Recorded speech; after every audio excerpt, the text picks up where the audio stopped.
prosecute crimes against people in Nigeria without fear of being caught, as the security agencies seem to be doing little or nothing to bring the criminals to book. Disturbed that if the trend is left unchecked, Nigeria may become a thriving ground for not only indigenous criminal gangs, who may become so emboldened as to become full-blown terror groups, but also a target location for international terrorist groups. The House is concerned that despite the various security formations of the Nigerian police force and their collaboration with the other security outfits, insecurity still pervades the nation. Cognizant that one of the viable tactics to achieving a reasonable reduction of crime in Nigeria is to employ community policing and grassroots intelligence gathering, which can be sustained through the establishment of state police. Also cognizant that right to life and peaceful cohabitation of persons living in Nigeria should not be compromised, and the federal government has a constitutional duty to protect the people and ensure peace and safety across the country. Mr. Speaker, the House hereby resolves to 1. Urge the Inspector General of Police to immediately deploy officers and men of the Nigerian police to trouble spots and flashpoints where crimes are prevalent as a palliative means to curb the crimes. 2.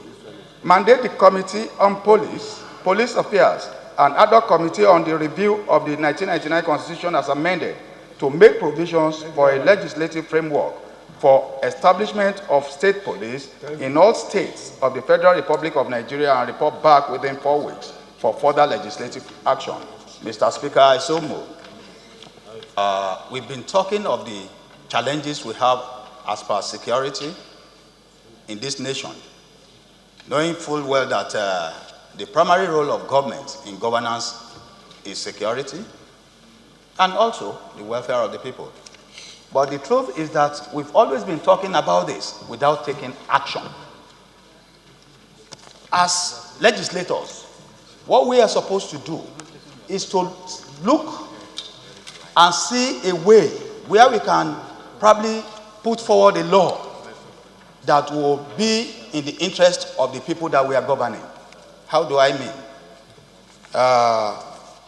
We now, when we got here in 2015, I think the second or third motion that I brought up has to do with this state policing.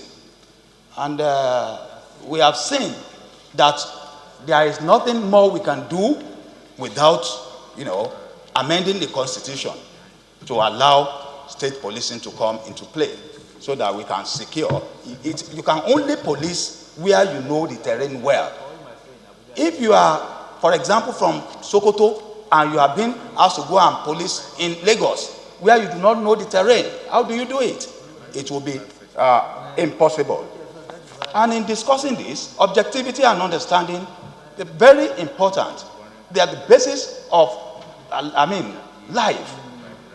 We need to be objective.